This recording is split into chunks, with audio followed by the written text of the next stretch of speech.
gente, eu prometo ser breve. Isso aqui é um pouco do meu currículo, né?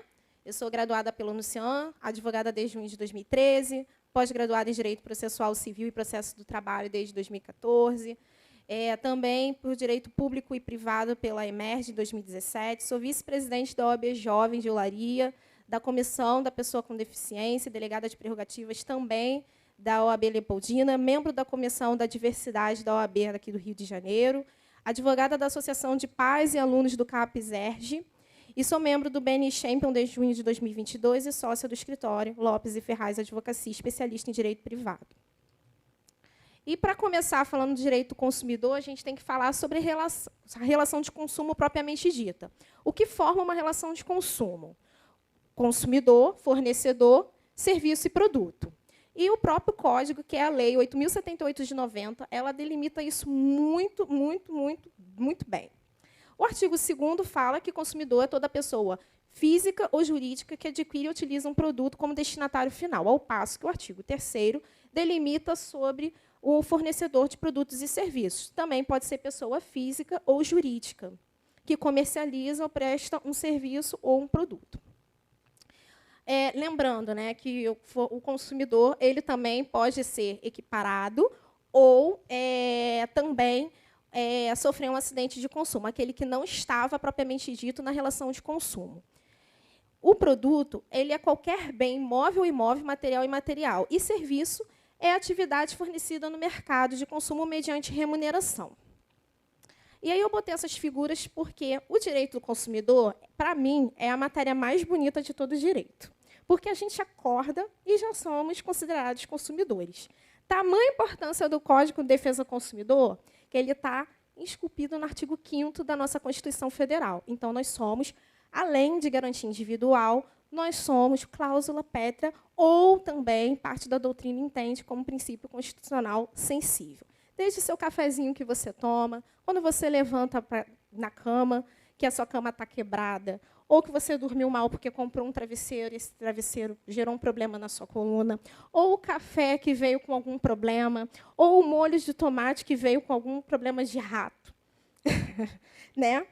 Então, quando você dirige e o carro apresenta algum problema, não foi feito o recall, ou você vai numa boate, né, e tem algum problema com relação a saídas de emergência, ou um óculos que você pensou que era transition e não era.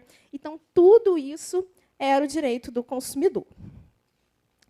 E os nichos no direito do consumidor são vários. Temos direito médico, bancário, entretenimento, multiverso e metaverso, educacional, temos aviação, imobiliário, telecomunicações, telefonia, TV a cabo, internet, acidente de trânsito e turístico. Vou voltar aqui. No direito médico, nós temos as questões de planos de saúde, erro médico, bancário, questões de juros abusivos, ou uma questão de fraude. Entretenimento é a questão das boates, alvarás de licença, de funcionamento.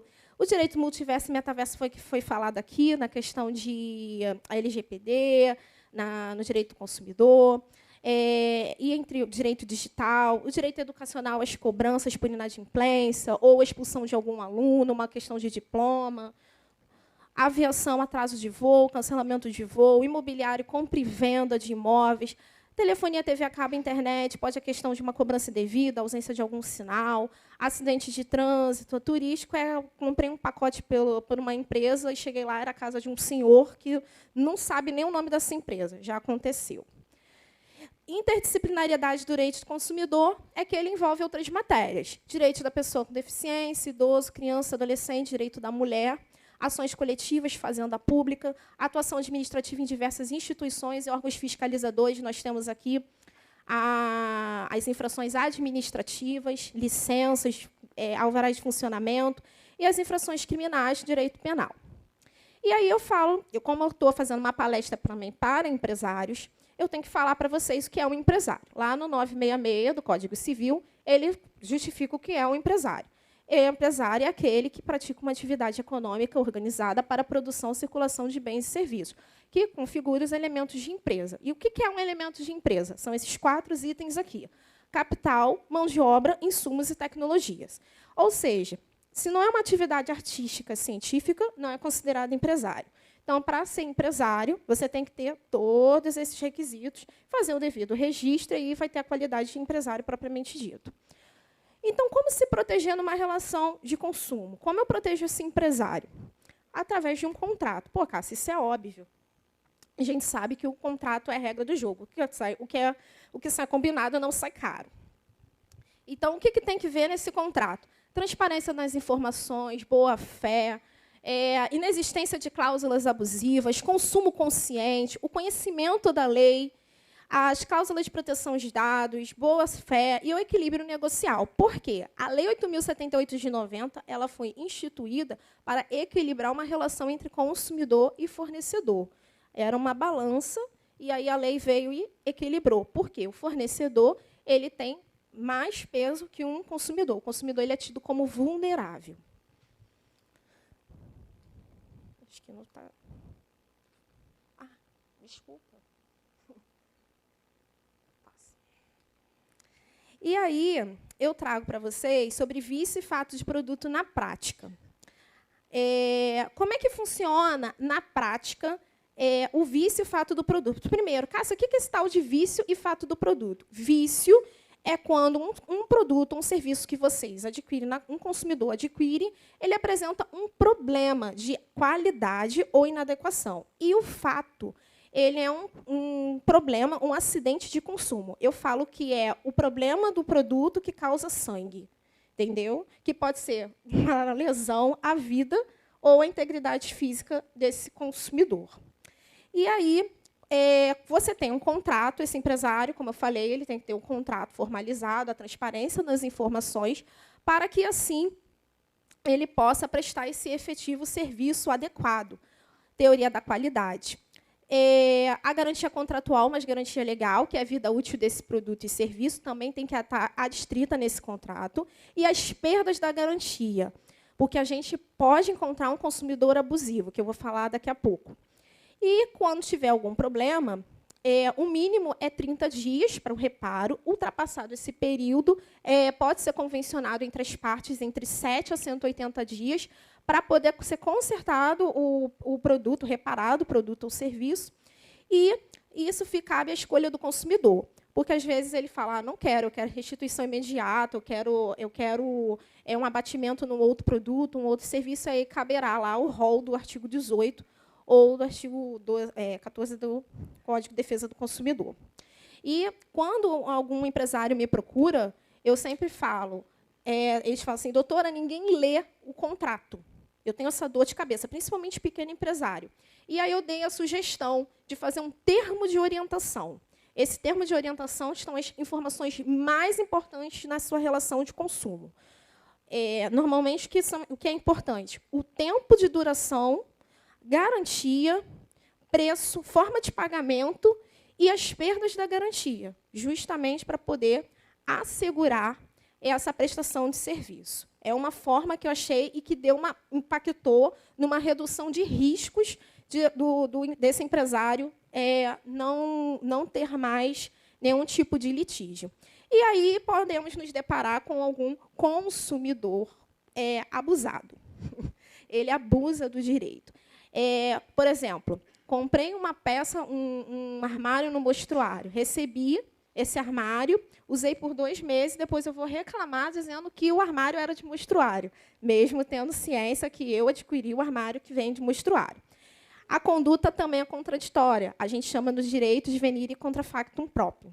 E a concorrência de culpas, que é quando não é considerada propriamente dito abuso do direito. Há uma discussão na doutrina, mas a gente consegue enquadrá-la em alguns casos como abuso do direito. Um exemplo, quem pega trem sabe que não ocorre fiscalização devida. E aí as pessoas ficam lá na porta do trem para poder chegarem cedo no seu trabalho. Só que as pessoas estão incorrendo em risco de vida. E aí, quando cai e ocorre uma perda de um membro, ou então um falecimento, e os familiares entram contra essa empresa de trem, aí acaba que o tribunal entende aqui do Rio, principalmente, que há uma concorrência de culpas. Ele concorreu para isso, mas a gente briga dizendo, não, mas teve uma ausência de fiscalização. Então, é importante, e tem desembargadores que afirmam que isso é um abuso do direito, pleitear uma indenização em alto patamar pelo fato da pessoa estar na porta e cair, né? Enfim, e a má-fé propriamente dita, que é a alteração de verdades, uma conduta contraditória. Então, qual a finalidade do empresário? Qual é a proteção além do fornecimento do contrato? É uma atuação colaborativa no direito do consumidor, que é um custo-benefício. O empresário chega e fala: estou sendo processado, não entreguei um sapato, não entreguei no dia tal, atrasou, teve um problema com a transportadora. E aí, como resolver? O processo ele não é público, ele é privado. Então, esse empresário ele vai ter um gasto. E essa questão, para empresas de renome, não tem tanto impacto, mas para um pequeno e médio empresário tem. Então, custo-benefício, procurar um advogado especializado na área. Esse advogado ele vai fazer toda uma análise preventiva e vai encaminhar uma notificação para esse consumidor para uma atuação colaborativa, que é o diálogo. A gente faz uma escuta ativa, é uma mediação. Infelizmente, a maioria dos casos já vem judicializados, porque a cultura e a pedagogia do Tribunal de Justiça, do atuar do advogado, é muito combativa. Então, às vezes, para empresas de grande renome, é mais fácil realmente eles entrarem com uma ação para saber em qual escritório vai cair, para poder, depois, esse advogado, que tem um viés colaborativo, procurar o colega para tentar um acordo. Mas, normalmente, quando é o contrário, quando a empresa vê que vai ser processada, o ideal é procurar um advogado que vai procurar outro colega e, assim, fazer uma proposta de acordo para evitar uma judicialização. E, assim, impacta em menos ações no Poder Judiciário. Seria uma nova pedagogia. Por fim, queria agradecer. Foi um breve e longo para o doutor Tiago. Sobre a questão dessa proteção do direito do consumidor. É sempre importante colocar um termo de orientação sobre os principais pontos, fazer com que aquele consumidor assine, porque é uma garantia de vocês. Até mesmo no WhatsApp, exarar um ciente, dar as informações de forma mais transparente possível e ler a lei, pelo menos do artigo 1º ao artigo 26, que são as partes mais importantes. E o artigo 51, que fala das cláusulas abusivas. Fora isso, você está bem assegurado. E não esqueça, advogado não é gasto, é investimento. Muito obrigada.